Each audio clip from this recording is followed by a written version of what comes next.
कि सतगुरु कहे करो तुम सोई। सतगुरु कहे करो तुम सोई। सतगुरु कहे करो तुम सोई। सतगुरु कहे करो तुम सोई। मन के कहे चलो मत कोई। मन के कहे चलो मत कोई। लोगों कितने प्रेम से सरल भाषा में संत महापुरुष हम सदियों को समझाते हैं कि तुमने मन का कहना माना 3 युगों से, तो हम सब इसीलिए फंसे पड़े। जो मन का कहना माना तो अभी भी फंसे पड़े, निकल नहीं पाए, और 3 युग निकल गए। अब ये 4था युग कलयुग है। ये तो बहुत खराब। जब अच्छे युग में नहीं निकल पाए, अच्छी उम्र थी तब नहीं निकल पाए, अच्छी मन में ताकत थी तब नहीं निकल पाए, तुम्हारे में संयम त्याग वैराग था कब नहीं निकल पाए, अच्छा खान पान अच्छे कर्म करते थे नहीं निकल पाए। तो अब इस कलयुग में बुरे कर्म बुरे खान पान कर कैसे निकलो, ये करके आप कैसे निकलो? तो कहते हैं उसकी युक्ति है कि सदगुरु का कहना वो तुम्हें निकालेंगे, वो सब तरफ से निकालेंगे, और इस शैतान मन का कहना अब आप बंद कर। ये तुमको कभी अच्छे सच्चे कर्म की सलाह दी थी, अच्छे सच्चे की सच्चाई की ओर जाने नहीं देगा, क्योंकि भोगों का रसिया है, इसको भोग चाहिए। भोगों का गंदा क्षणिक रस पीते पीते पीते बिल्कुल गंदा हो गया। जैसे शराबी शराब को पीते पीते गंदा हो जाता, मन बुद्धि चित्त सब गंदे हो जाते, सोच और समझ सब खत्म हो जाती, उसी तरह से कि भोगों का रस इसी ने और मुंह को खराब किया, मन इसमें रम गया, इसका इस्तेमाल करने लगा तो खराब हो गया।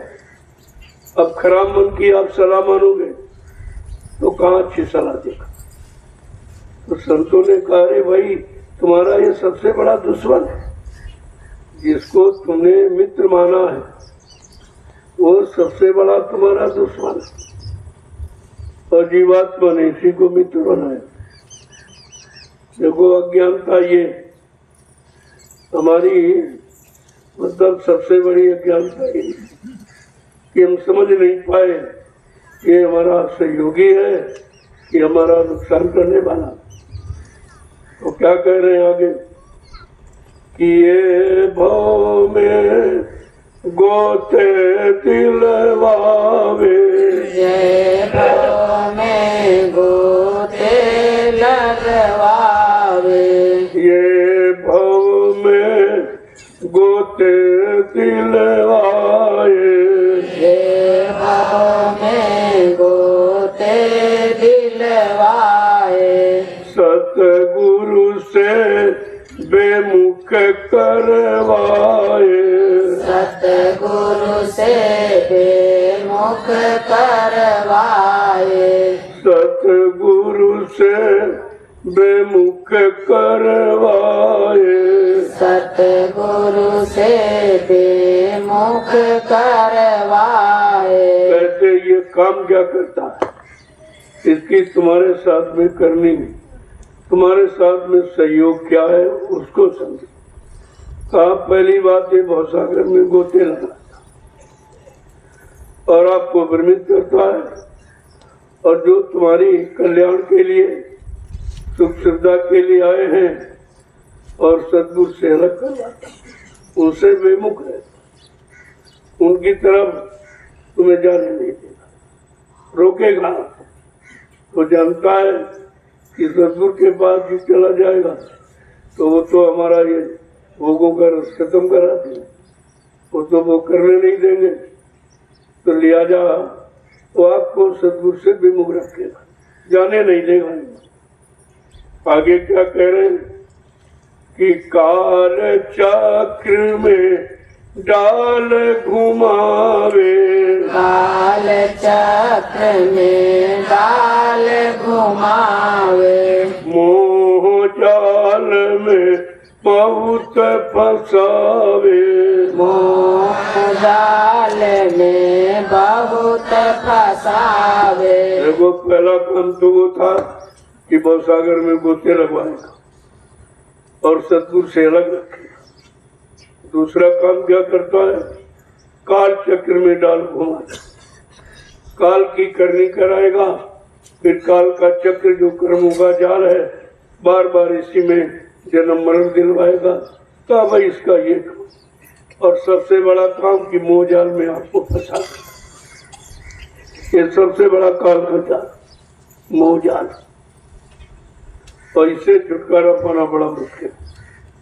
और आज आप इसी मोह जाल में फंसे, बच्चों के मुंह में, पति के मुंह में, पत्नी के मुंह में, मतलब माँ बाप के मुंह में, और ये जो सामान नकली इसका मुंह और ज्यादा, ये इकट्ठा करें, ये जमीन बनाए, दुकान बनाए, मकान बनाए, ये भी ये तो तुम्हारे जाने वाले हैं नहीं, तो अभी क्यों फंसे?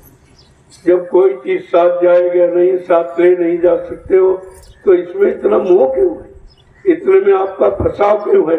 ये सबसे बढ़िया ज्ञान था। और दूसरा काम ये करा था, ये काम आपको करा था।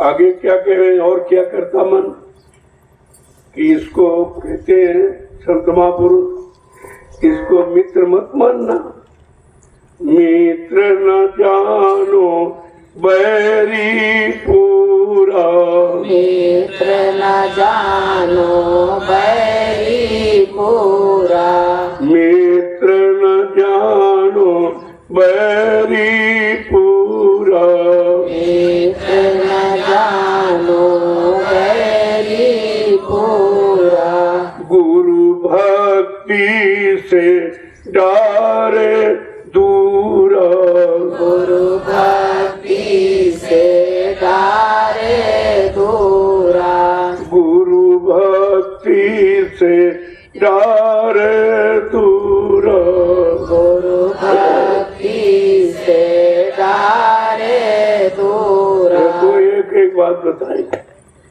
जिस मन को तुमने साथी बनाया आज भी बना, आज भी उसी के कहने पर चल रहे हो, तो समझ लो ये मित्र नहीं है जो तुम्हारा इतना बड़ा नुकसान करे, इतने दुश्मन की तरह तुम्हारा विनाश करे, प्रीति का, विवेक का, अच्छे शुभ कर्मों का, अच्छे कार्यपान का, उसको आप मित्र कैसे मानते?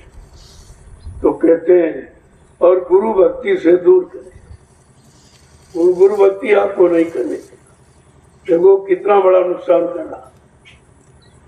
अब आगे लेकिन संत महापुरुष कहते हैं गुरु भक्ति आगे कर, पीछे और उपाय, गुरु भक्ति मोह जल कभी न काटा जाए। तो कितनी बड़ी बात कि गुरु भक्ति आगे कर और न कोई उपाय, बिन गुरु भक्ति मोह जल कभी न काटा जाए। क्या हिंदू, क्या मुसलमान, क्या ईसाई, जैन, गुरु भक्ति बिने वो पावे न चैन, वो चैन सुख शांति नहीं मिलती। इधर ये देखो संतों का कहना, अगर ये तुम्हारा मन जिसको साथी बनाए वो ये क्या कहना, वो गुरु भक्ति से दूर करेगा। आगे क्या कह रहे हैं कि तारा सुत संपत्ति परिवारा, तारा सुत संपत्ति परिवारा, तारा सुत संपत्ति परिवारा, तारा सुत संपत्ति परिवारा, डारे काम क्रोध की धारा, तारे काम क्रोध की धारा। देखो कितना बड़ा दुश्मन है कि आपको दारा माने स्त्री, सुत माने बेटा और धन दौलत फंसा देगा, ये बजाने का काम करेगा। आपको दारा माने स्त्री, सुत माने बेटा और संपत्ति में परिवार, इनमें आपको फंसा देगा ताकि ये निकल न पाए, इसी में जकड़ जाए। और क्या कह रहे हैं, डारे काम क्रोध की धारा, और काम और क्रोध की इतनी प्रबल धार उसमें आपको नित्य डुबाता रहेगा ताकि ये शक्तिहीन हो जाए, बलहीन हो जाए, चरित्रहीन हो जाए। देखो कितना बड़ा बैरी है, लेकिन हमने आज तक समझ नहीं पाया था। उसी को अपना साथी बनाया, उसी के इशारे पर हम आप चल रहे हैं। जो मन कह रहा वही आप कर रहे हो। तो संत महापुरुष जो निकालने लेने आए हैं, कहते भाई तुम्हारे फंसाने का तो कारण तुम्हारा मन है।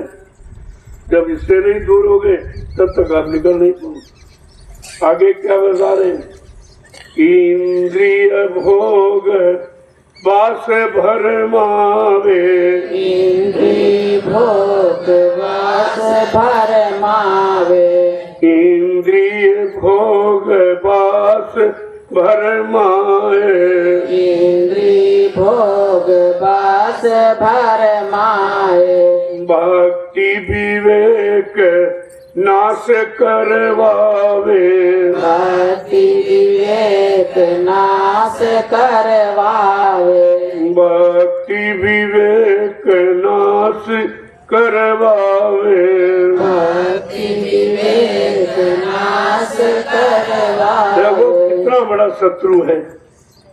ये तो शत्रु भी नहीं कहा, ये तो महाशत्रु है। इंद्रियों के भोग वासना में आपको लिप्त कर ताकि बिल्कुल निकल ही ना जाए। और आपको किए हुए हैं, आप केवल इंद्रियों के भोग में तो फंसे हो, निकल नहीं पा रहे हो, नित्य फंसे। और नित्य करके अनुभव भी नहीं हो रहा कि भाई कर रहे हैं तो उसमें मिल क्या रहा। कोई काम दुनिया में करते हो तो लाभ के लिए कर, लेकिन ये काम अपने नुकसान के लिए क्यों? इसमें शरीर का नुकसान, शरीर कमजोर हो जाएगा, मन बुद्धि चित्त गंदे हो जाएंगे, आत्मा घर जा नहीं पाएगी। तो आप कितना, यानी मतलब ये सब जानकारी लेने के बाद भी आपकी समझ में नहीं आ रहा। क्यों? तुमने जिसको साथी बनाया उसी का ये दिया बस। ये जितना झगड़ा झंझट जो फंसने का है, ये उसी का दिया हुआ जिसका कहना मानते। तो क्या कह रहे हैं, डारे सुख संपत्ति बर्बाद, इंद्रिय भोग वास वर्मा में आपको इसी में भ्रमित रखेगा, इंद्रियों के गंदे क्षणिक स्वाद, और आप इसमें फंस जाओगे तो निकल और सारी शरीर की शक्ति तुम्हारी समाप्त कर देगी। फिर तुम और कहीं नहीं जा सकते और उसके गुलाम बन जाओगे। जब शक्तिहीन हो जाओगे तो क्या कह रहे हैं, भक्ति विवेक नाश कर। जो तुम्हारी असली चीज है भक्ति, जिससे शक्ति मिलती और इसी शक्ति से मुक्ति मिलती, तो वो भक्ति और बुद्धि में विवेक ज्ञान वो बिल्कुल खत्म करा देगा ताकि तुम भोगों के सिवा कहीं जाने न पाओ। फंसे रहोगे तो काल का साम्राज्य चलता रहेगा, क्योंकि काल का गुलाम है, काल के कहने पर चलता है, काल की तरफदारी करता है, लेकिन आप समझ नहीं पाए और तुम्हारे शरीर के अंदर बैठा। आगे क्या कह रहे, कि सतगुरु प्रीतम मिले न जब तक, सतगुरु प्रीतम मिले न जब तक, सतगुरु प्रीतम मिले न जब तक, सतगुरु प्रीतम मिले न जब तक, कभी न छूटो मन के कौतुक, कभी न छूटो मन के कौतुक, कभी न छूटे मन के कौतुक, कभी न छूटे मन के कौतुक। आज जब तक सतगुरु प्रीतम नहीं मिलेंगे, तुम्हारे रखवार, तुम्हारे संभाल करने वाले, तुम्हारी पल पल रक्षा करने वाले और मन से छुटकारा दिलाने वाले, भोगों से अलग करने वाले, जब तक सद्गुरु प्रीतम नहीं मिलेंगे इस मन के ये जाल से आप छुटकारा नहीं पा। जो मन भोगों में फंसा उधर इशारा कर रहा, तरह तरह से फंसाने के जाल बनाए हैं, तो मतलब इससे आप छुटकारा कैसे? आगे क्या समझा के कह रहे हैं कि छल बल मन के कहाँ लग वरनूं, छल बल मन के कहाँ लग वरनूं, छल बल मन के कहाँ लग वरनूं, छल बल मन के कहाँ लग वरनूं, ऋषि मुनि कोई जान न मरमूं, ऋषि मुनि कोई जान न मरमूं, ऋषि मुनि कोई जान न मरमूं, ऋषि मुनि कोई जान न मरमूं। कामन के छल कपट को तो कहाँ तक वर्णन करूं? ये ऋषि मुनियों को फंसा लिया, सिंह ऋषि पारा ऋषि, ये सब काम के को तुम फंस, काम से अलग नहीं हो पाए। 60,000 वर्ष तपस्या जंगल में, लेकिन काम से नहीं। तो तुम कहीं चले जाओ, मन तो साथे में है। जाने से क्या होगा? अगर मन को सुधारो तो घरी में सब कुछ। इसीलिए कहा गृहस्थ आश्रम सबसे बड़ा। यहाँ तुम्हारे मन के कोतु के सामान भी भोगोगे, सामान सब। अरे भाई करके देख लो और समझ लो और छोड़ दो। अब तो सब कुछ है और जंगल में कुछ नहीं। और जंगल में ये तरंगे उठाएगा, तुम्हें बेचैन करेगा, भगाएगा तो कहीं न कहीं गिरा देगा। और वही हुआ। सिंह ऋषि जी करते तो बात है कि जाएंगे तपस्या करेंगे और मन के विकारों से दूर हो जाएंगे, काम क्रोध लोभ मोह तो वहाँ आएगा नहीं। लेकिन इनकी मान को ये नहीं मालूम, वो तो मन ही में है, वो तो तुम्हारे अंदर बैठा है। ये इनका यानी इनका बेग और इनका तरंग उठाने वाला तो अंदर ही बैठा और इनको भी लूट लिया। सिंह ऋषि को गिरा दिया एक वेश्या के चक्कर कर। बताइए 60,000 वर्ष चला गया। अरे इससे तो गर्गस्ती मच जाता। ऐसा पुरुष तो कहीं भी फंस सकता है। तुम्हारा मन इतनों पर खराब हो सकता है। इसलिए कलयुग में गृहस्थ आश्रम अनिवार्य कर दिया कि आपका मन खराब है तो एक ही में खराब है, एक स्त्री में, एक पति में। ऐसे अगर नहीं है तो पता नहीं किन किन पर तुम्हारा मन जाए और किन के पर तुम पाप की भावना, भोग की भावना जागृत कर लो। इसलिए गृहस्थ आश्रम अनिवार्य है। अगर शांति हो गई, अगर बुद्धि विवेक आ गया, मन तुम्हारा शांत है, काम क्रोध की इच्छा नहीं है कोई, तब तो ठीक है। इसीलिए कोई एक ब्रह्मचारी, कोई एक मिसाल उदाहरण के लिए रखा जाता और बाकी सबको आदेश गृहस्थाश्रम में होता। गृहस्थाश्रम में रहो तो तुम्हारा बिगाड़ नहीं होगा। ऐसे पता नहीं तुम कितना पाप कर डालोगे जीवन, किसके किसी पर तुम्हारा भाव जाएगा। अरे भाई ये मिल जाए, ये मिल जाए, ये मिल जाए, ये मिल जाए, और फिर मिलने के उपाय सोचोगे, चाहे छल से, बल से, कपट से, चोरी से, मतलब यानी जबरदस्ती कैसे मिल जाए। तो ये सब करने की जरूरत नहीं है। इसलिए संतों ने कहा इतना खराब मन जब ऋषि मुनि महात्माओं का रहा तो कलयुग का जीव तो बहुत खराब, ये तो रह ही नहीं सकता, लिया जाए इसको एक खूंटे में बांध दो। एक में आठ को बांधा, एक पत्री में, एक पत्ती में। बस अगर मन खराब होता तो अपने में रहेगा, इधर उधर तो नहीं जाएगा।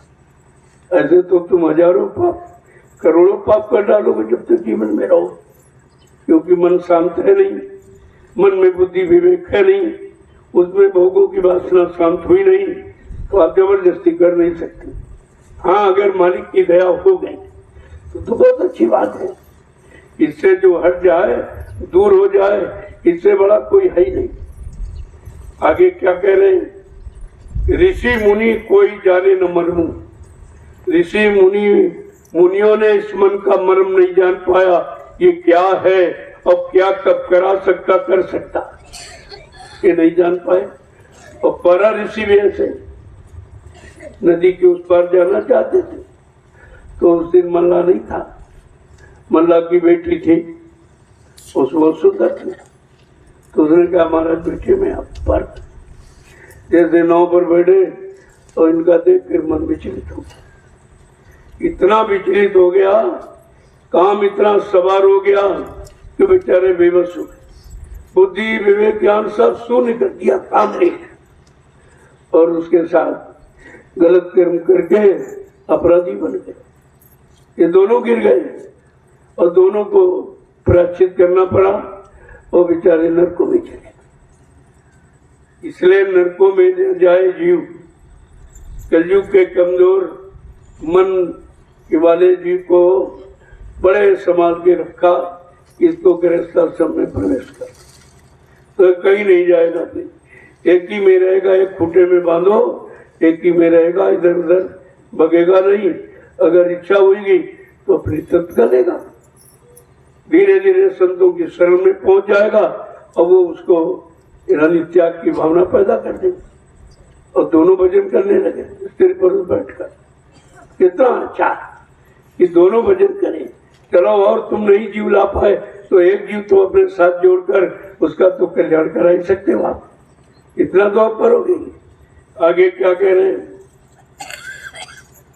कि ताते सतगुरु खोजो भाई, ताते सतगुरु खोजो भाई, ताते सतगुरु खोजो भाई, ताते सतगुरु खोजो भाई, बिन सतगुरु कोई चले न बच के, बिन सतगुरु कोई चले न बच के, बिन सतगुरु कोई चले न बच के। बिन सतगुरु कोई चले कैसे न भाई? बच इसलिए के। सतगुरु माने जानकार की खोज करो, जो काम क्रोध लोभ मोह को शांत करना जानता है, स्वयं जिसने अपना शांत कर लिया है, ऐसा अनुभवी आपको मिल जाएगा तो आपका भी शांत कर दे। तो इसीलिए आए, उनका काम ही यही है। तो क्या कह रहे हैं कि बिना सद्गुरु के कोई बच नहीं सकता। जब ऋषि मुनि योगी नहीं बचे, अवतारी शक्तियां नहीं बची जिनको भगवान का, वो जब जनकपुरी में गए और सीता को देखा तो भी बेचारे बेबस हो गए, वो भी मतलब उनका भी मन खराब हो गया। अंत में उसको वो काम करना पड़ा कि भाई ये बहुत खराब है, इसकी खराबी कैसे दूर हो गई, चलो भाई एक सपना संबंध करो तो हजारों से बच जाओगे। उनको भी करना पड़ा और उसके लिए कितना झगड़ा करना पड़ा।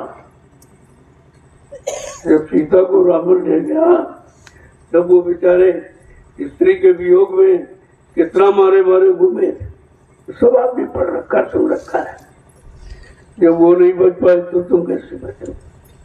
लेकिन उस समय बचाने वाले संत सद्गुरु नहीं थे, बात ये थी, तो बचते कैसे? आज बचाने वाले हैं लेकिन उनका कहना मानो और आत्मसमर्पण अपने आप को कर दो तो बचा लेंगे, तो बचा लेंगे ना। तो क्या कह रहे हैं, ताते सद्गुरु खोजो भाई, ऐसे सद्गुरु की खोज करो जो तुमको इन सब कामों से और मन ऐसे दुश्मन से छुटकारा दिलाए, और बिना उनके कोई बचा नहीं सकता। जब ऋषि मुनि फंसे रहे तुम्हें कैसे बचाएं? योगी फंस गए, वो भी भोगी हो गए, ब्रह्मचारी फंस गए। ये आपने देखा भी, सिंह ऋषि पालन 60 वर्ष ब्रह्मचर्य का पालन किया और जरा झटके में चले गए। तो जब तक इंद्रिय निग्रह नहीं होगी तब तक, अगर इंद्रिय आपकी शांत नहीं है तो आप अपने आप को रोक नहीं सकते। पहले इंद्रिय निग्रह, वो कैसे होगी? मन की वासनाएं खत्म होने पर इंद्रिय निग्रह हो जाती, इंद्रियां शांत हो जाती, फिर उनमें प्रबलता और वेग खत्म हो जाता है, फिर वो उसका भी नहीं रहती है। ऐसा वो अपने आप को बना लेते हैं, तब जीवों का काम कर देते।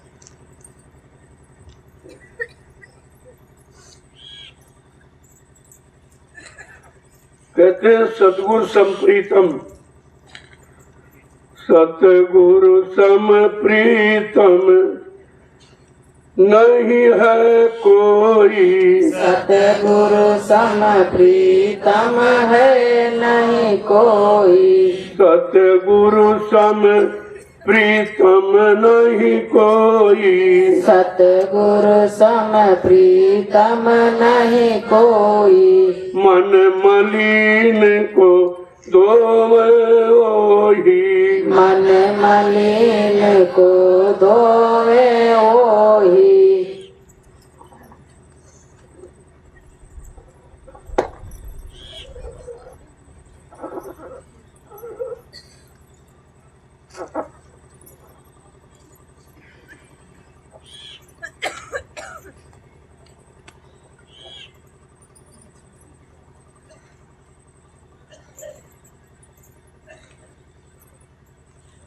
देखो कितना समझा के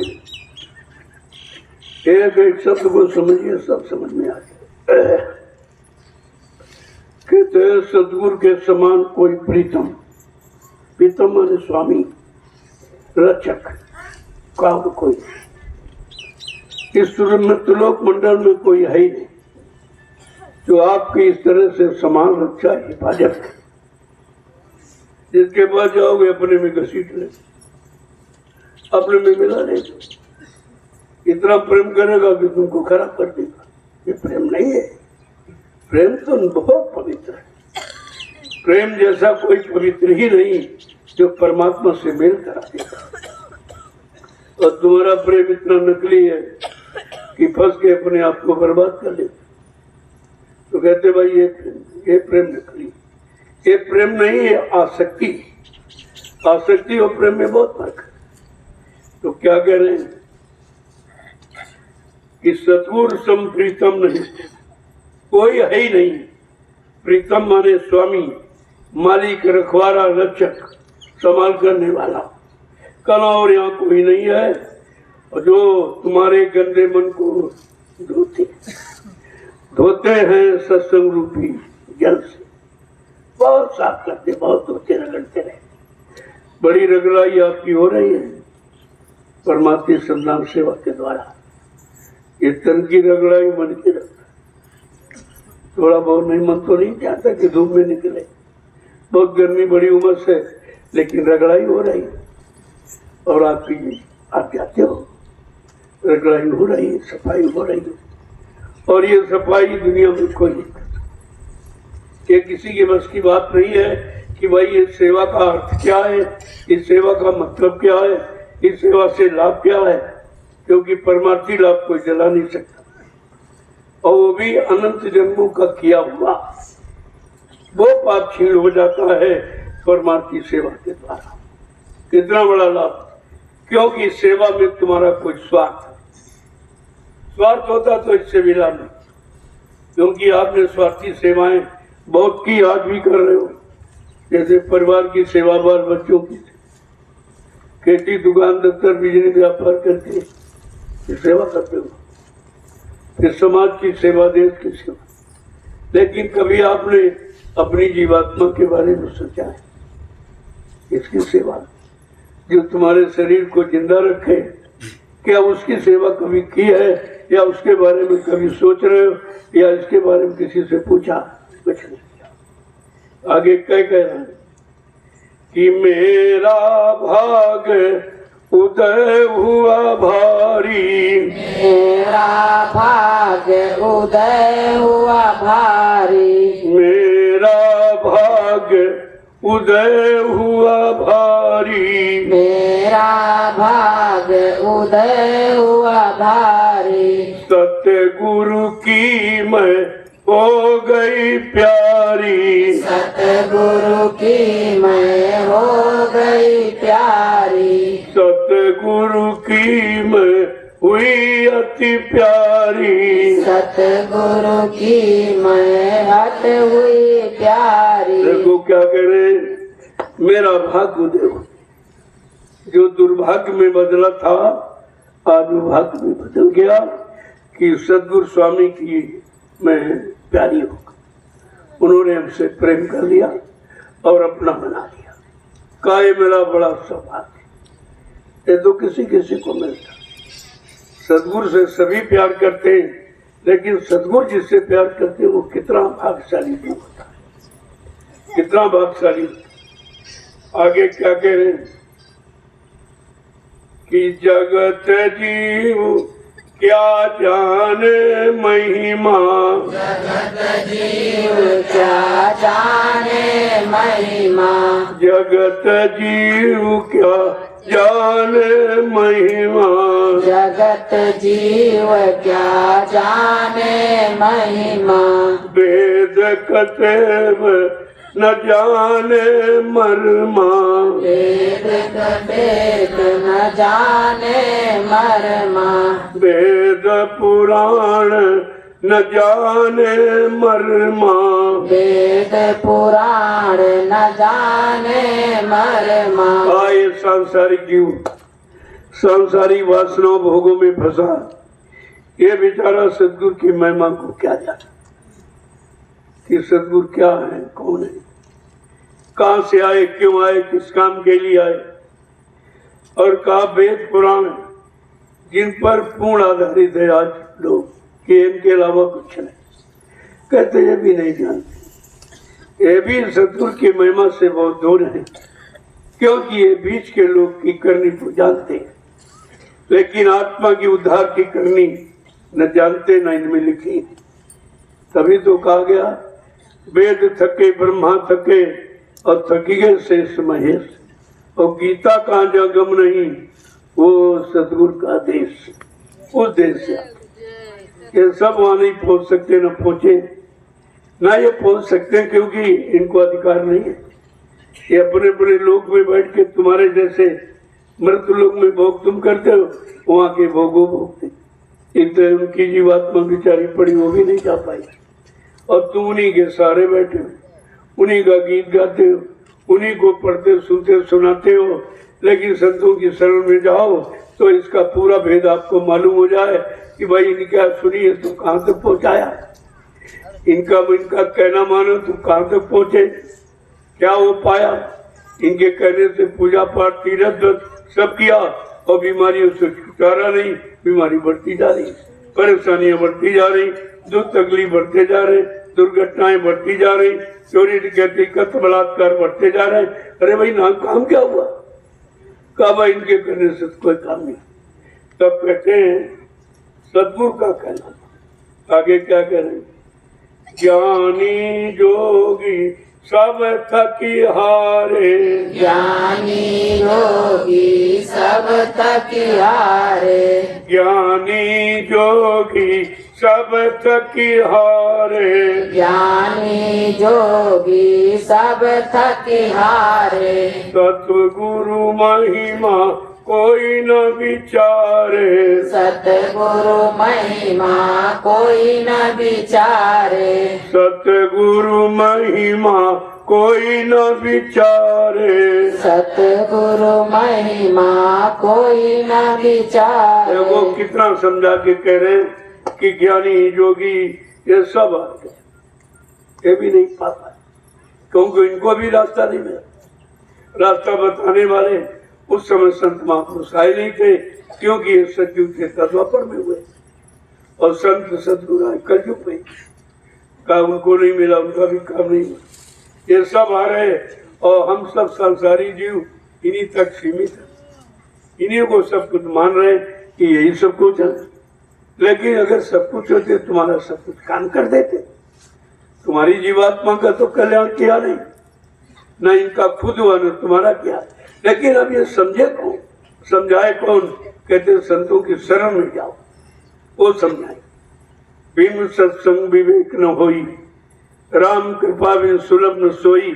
कहा बिना यानी सदगुरु के सत्संग के मन बुद्धि में विवेक ज्ञान हो ही नहीं सकता।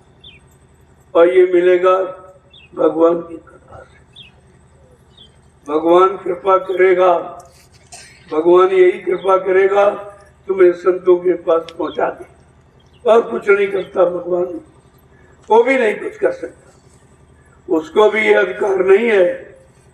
केवल वो संतों के पास पहुंचा देंगे और संत तुम्हारी सब बना देंगे, अगर तुम उन पर पूर्ण विश्वास करो। आगे क्या कहते, ताते सतगुरु शरण पुकारो, ताते सतगुरु शरण पुकारो, ताते सतगुरु शरण पुकारो, ताते सतगुरु शरण पुकारो, आरत उनकी नित प्रतिधारो, आरत उनकी नित प्रतिधारो, आरत उनकी नित प्रतिधारो। आरत उनकी नित प्रतिधारो। सब समझाने के बाद कहते हैं इसलिए अब तुम सदगुरु की शरण में वहां तुम्हारा ये सब काम बन जाएगा, और वो कुछ लेते भी बिल्कुल निस्वार्थ सेवा जो किसी ने नहीं की है वो तुम्हारी कर देती। उनको कुछ चाहिए नहीं, वो चाह इच्छा से बहुत दूर है।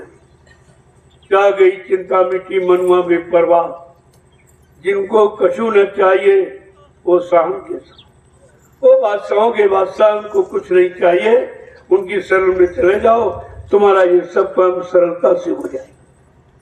आगे क्या करें, आरत विधि अब करूं सिंगारा, आरत विधि अब करूं सिंगारा, आरत विधि अब करूं सिंगारा, आरत विधि अब करूं सिंगारा, सतगुरु मेरे हुए दयाला, सतगुरु मेरे हुए दयाला, सतगुरु मेरे हुए दयाला, सतगुरु मेरे हुए दयाला। सब तरह से आरती विनय प्रार्थना उनकी करो, अंदर से अंदर के भाव से, काम क्रोध लोभ मोह अहंकार से पाक साफ निर्मल पवित्र होकर उनकी आरती माने विनय प्रार्थना कि हमारा भी एक काम बच जाए। हमारी जीवात्मा बहुत युगों से भूली भटकी है, अब आप दया कृपा कर दीजिए। अब मुझे मालूम हुआ कि आपके सिवा आत्मा का उद्धार करने वाला कोई नहीं। आगे क्या करें कि सतगुरु स्वामी परम दयालु, सतगुरु स्वामी परम दयालु, सतगुरु स्वामी परम दयालु, सतगुरु स्वामी परम दयालु, करे आरत उन हुआ निहाल, कर आरत उन हुआ निहाल, करे आरत उन हुआ निहाल, कर आरत उन हुआ निहाल, सतगुरु कहे करो तुम सोई, सतगुरु कहे करो तुम सोई, मन के कहे चलो मत कोई, मन के कहे चलो मत कोई। क्या करें अंत में, सतगुरु जैसा कोई दयालु कृपालु, जितनी शक्तियां सब काल के अधीन रही, काल के हुकुम आदेश का पालन करती रही, लेकिन सतगुरु दाता दयालु जो काल दयाल देश से आए, दयाल का भंडार लेके आए और सब जीवों पर दया करने आए, और दया करके अपनी जीवात्मा को घर पहुंचाने के लिए आए। कहते अब तुम्हारे पर वो दयाल हैं, अब उनके शरण में जाकर उनकी दया का लाभ ले लो। वो तो लुटा रहे बांट रहे, वो कोई पैसा सामान थोड़ी देते। तो इतना बड़ा सौभाग्य जीवों का किसी युग में नहीं हुआ।